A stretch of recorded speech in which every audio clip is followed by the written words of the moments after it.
Olá,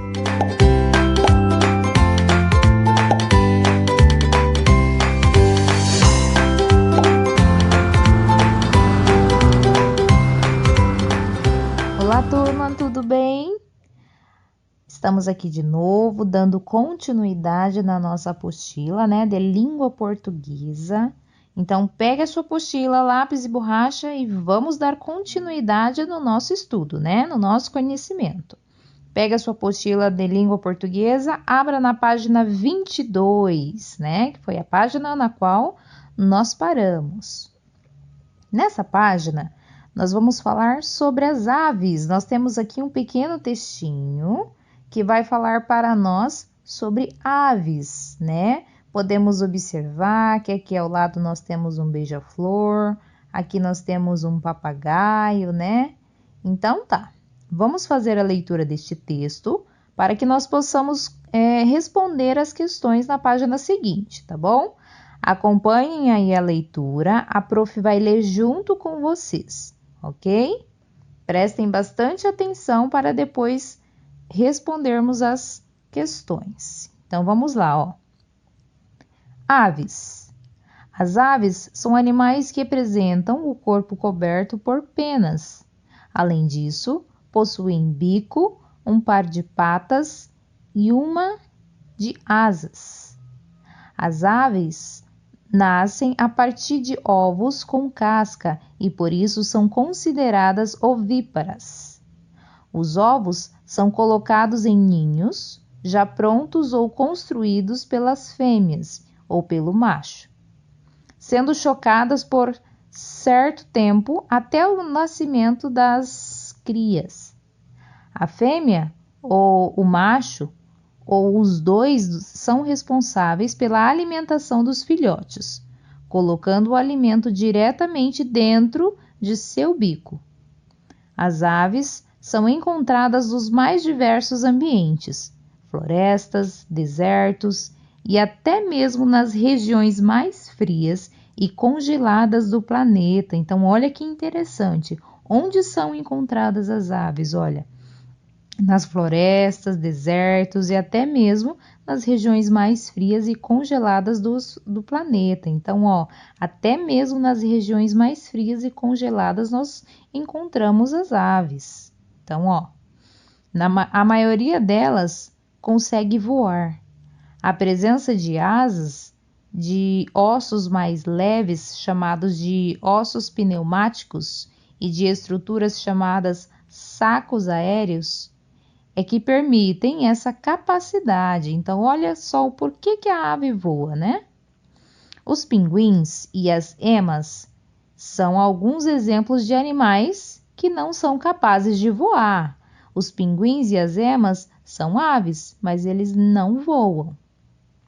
Apesar disso, pinguins são excelentes nadadores e as emas correm com muita facilidade. Aves capazes de nadar possuem uma membrana entre os dedos que ajuda na natação. Já aquelas que permanecem muito tempo em galhos possuem os dedos bem separados e que se curvam bastante. Quanto ao bico, o formato varia muito de acordo com o tipo de alimentação. O beija-flor, por exemplo, alimenta-se de substâncias encontradas dentro das flores, chamadas néctar. Assim, apresenta bico comprido e fino. Já as araras, que se alimentam, dentre outras coisas, de coquinhos e sementes muito duras, possuem bico curvo e muito forte. Então, olha só que interessante. As aves têm o bico de acordo com o tipo de alimentação deles, né? Nós temos aí o exemplo do beija-flor e da arara. Aqui nós temos ó, o beija-flor e a arara. Então, podemos perceber a diferença entre o bico, né, do beija-flor, que é comprido e fino, porque precisa entrar, né, na flor, né, para ele conseguir o seu alimento. E já a arara não, ó, ela tem um bico forte, grosso e curvado, porque ela precisa quebrar esse alimento aqui que é duro para ela poder comer, né? Muito bem. Bem aqui no comecinho do texto fala, né? Sobre as aves, como que é o corpo delas, né? De que forma ele é coberto. Prestem bastante atenção que aqui disse bastante características sobre as aves.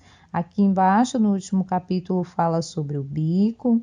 Aqui no começo, né? Nós falamos sobre o corpo dela, que é coberto por asa, né? Que é coberto por pena, né? Tem um par de asas e tudo mais. Então, prestem bastante atenção neste textinho. Aqui embaixo nós temos um glossário. O glossário vai dizer para nós o que é ovíparas e membrana, que são as duas palavrinhas que estão em destaques lá no texto, né? Então, o que é ovíparas? Que põe ovo, né? Membrana, tecido fino e delicado que pode ser encontrado, por exemplo, entre os dedos de algumas aves. Então, entre os dedos de algumas aves tem uma pelezinha bem fininha, né? Então, aquela pelezinha chamada de membrana. Muito bem, dando continuidade.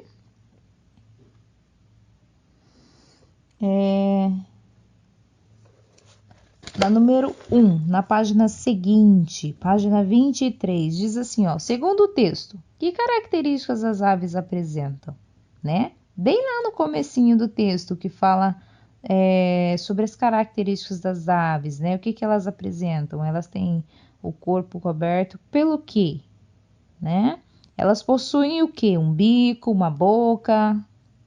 O que elas têm? Um par de patas, de asas. Bem lá no comecinho do texto, a prof fala para vocês. Antes disso, a prof tem aqui umas imagens de umas aves. Vou mostrar para vocês. Olha aqui, ó, para vocês verem mais exemplos de aves, né? A prof tem aqui. Tem a arara, que vocês já viram lá no texto, tem o pombo, tem o urubu, né? Então, aqui são exemplos de mais aves. E percebam, elas possuem bico, um par de patas, asas e tem o corpo todo coberto por pena. Então, essas são as características das aves. Porém, tem algumas aves que não voam, né? Que não têm penas, não têm asas. Então, aqui está o exemplo. Nós temos aqui, ó, os pinguins. São aves, mas não voam. Nós temos as emas. Estes são os dois exemplos dados pelo texto, tá bom? O texto fala sobre o pinguim e as emas, que são exemplos de aves que não voam. Muito bem, voltando à nossa apostila. Muito bem. Essa demonstração responde a número 1 e a número 2, né? Número 2, em que ambientes naturais as aves podem ser encontradas? Em quais ambientes naturais posso encontrar as aves? Lá no texto fala para nós, né, que são nas florestas, desertos, até mesmo nas regiões mais frias e congeladas do planeta, né? Então, são nesses lugares que são encontrados os diversos tipos de aves, né? A número 3, dentre as várias espécies de aves apresentadas no texto, duas não conseguem voar. Quais são elas? Tem lá no texto e a prof acabou de mostrar a imagem para vocês, tá bom? Prestem atenção e respondam. Número 4. Escreva a seguir o parágrafo que descreve os diferentes tipos de bicos das aves. Lá no último parágrafo do texto fala bem certinho sobre os diferentes tipos de bicos das aves e por que elas têm, né, esses bicos diferentes. Dá uma olhadinha lá no texto que vocês vão conseguir. Número 5. Após a leitura, é possível concluir que se trata de um texto de que gênero?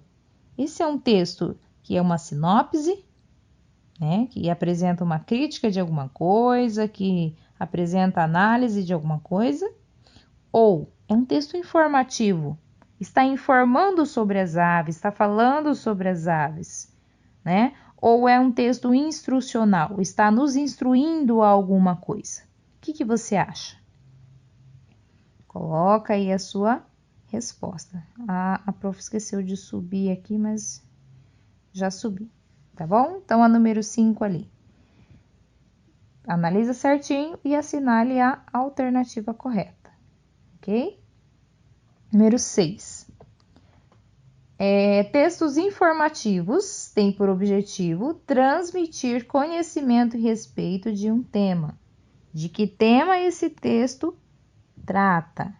Então, de que tema que esse texto trata? Trata as aves e fala das aves e das suas características, a preservação do meio ambiente ou a poluição e os seres humanos, né? Analise certinho o texto e veja sobre o que fala esse texto, né? Sobre o que traz para nós esse texto.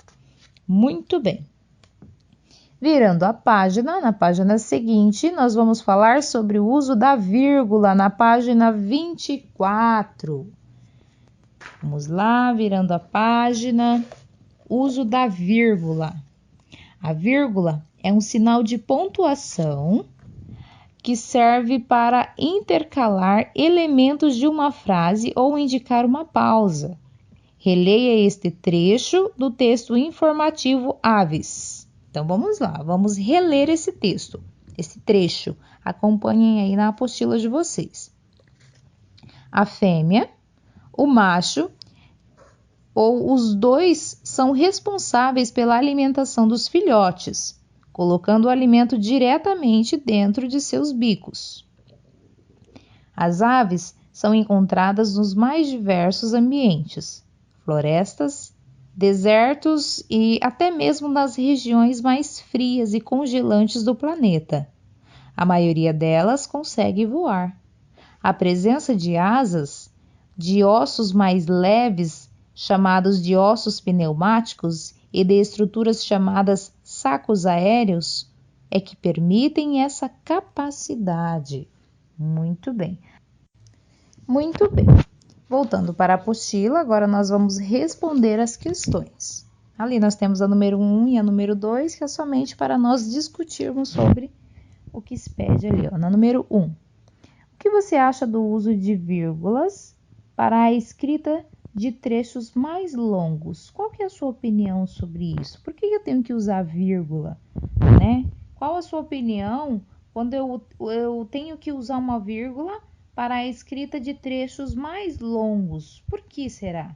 Será que se eu não colocar vírgula em um texto que é extremamente grande, vai dar algum sentido, né? Será que o uso da vírgula é extremamente importante para dar sentido a um texto? O que você acha? Número 2. É possível intercalar diferentes informações usando vírgula? Será que eu posso intercalar essas informações usando vírgula? O que você acha também? Muito bem, na número 3. Agora acrescente em cada frase as informações apresentadas a seu lado. Observe a colocação das vírgulas no modelo. Então, aqui, ó, nós temos um modelo, um exemplo, que nós temos que prestar atenção, porque é a partir deste exemplo que nós vamos responder a B, C e D, tá? Então, o modelo diz assim, ó, os pinguins não sabem voar, excelentes nadadores. Nós temos aqui duas frases, só que essas duas frases não estão conectadas, né? Aqui eu vou conectá-las usando a vírgula. Vai ficar assim, ó, os pinguins, vírgula, excelentes nadadores, vírgula, não sabem voar. Vocês viram a diferença? Então, aqui, ó, ele juntou as duas frases usando a vírgula, né? E a frase dá um sentido melhor. Então, prestem atenção. E é isso que vocês vão fazer aqui na letra A e B. Letra A. As aves apresentam o corpo coberto de penas, encontradas nos mais diversos ambientes. Então, aqui duas frases que precisam ser ligadas através da vírgula. Letra B. A presença de asas permite a capacidade de voar, além de outras estruturas. Duas frases. Preciso ligar essas duas frases com a vírgula. Letra C. O beija-flor se alimenta de uma substância encontrada dentro das flores, chamada néctar. Né? Duas frases. Preciso ligar elas através da vírgula. Letra D. As aves nasceram a partir de ovos com casca, consideradas ovíparas. Muito bem, duas frases, preciso ligá-las. A prof tem aqui um exemplo para vocês, né? A prof fez a letra A e a letra B como exemplo, né? E vocês vão fazer a letra C e letra D. Então, a letra A e B ficou assim, ó. Então, ó, presta atenção a que pertence esse exercício. Então, a atividade de número 3, da página 24, apostila de língua portuguesa. Então, aqui, ó, a letra A ficou assim. As aves, vírgula, encontradas nos mais diversos ambientes, vírgula, apresentam o corpo coberto de penas. Tá? Então, a letra A ficou assim. Letra B.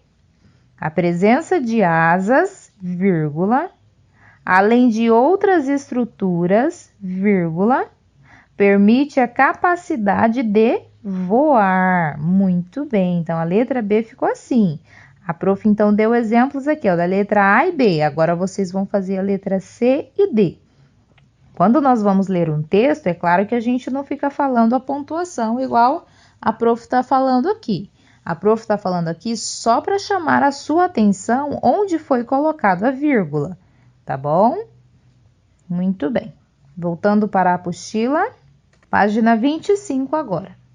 Atividade de número 4. Muito bem. Diz assim, ó, leia o texto a seguir. Então, vamos lá, vamos ler o texto. Muitas espécies de aves correm risco de extinção. A arara azul, por exemplo, devido à destruição de seu habitat e ao tráfico ilegal, tornou-se extinta na natureza, pois o último exemplar que nasceu livre morreu em 2000. Atualmente, só há aproximadamente 100 ararinhas azuis que recebem cuidados em cativeiros. Muito bem. Prosseguindo aqui embaixo, diz assim, ó. Agora, leia a frase relacionada ao mesmo assunto. Então, nós temos aqui a frase. Uma ararinha azul vivia na mata do interior da Bahia. A ararinha azul desapareceu. Agora aqui, ó. Esta frase pode ser escrita, pode ser reescrita da seguinte forma. Então, ó, aqui, ó, essa frase foi reescrita. Então, vamos observar de que forma que ela ficou, ó. É a mesma frase que essa daqui de cima. Ela ficou assim: uma ararinha azul que vivia na mata do interior da Bahia desapareceu. Vocês viram como o uso da vírgula é importante? Ela reduz a frase e faz a frase dar mais sentido ainda, né? Percebam que nessa primeira frase aqui, ó, não tem vírgula, tem pontos, né? E nessa daqui já é uma frase separada por vírgulas, né? Então dá mais sentido, fica mais claro. Muito bem. Seguindo ali, reescreva essas frases conforme o modelo. Então, vamos reescrever as frases de acordo com esse modelo aqui, ó. A letra A. Os cientistas querem salvá-la. Para isso, os cientistas começaram a criá-la em cativeiro. Então, eu tenho que reformular essa frase fazendo uso das vírgulas. Letra B.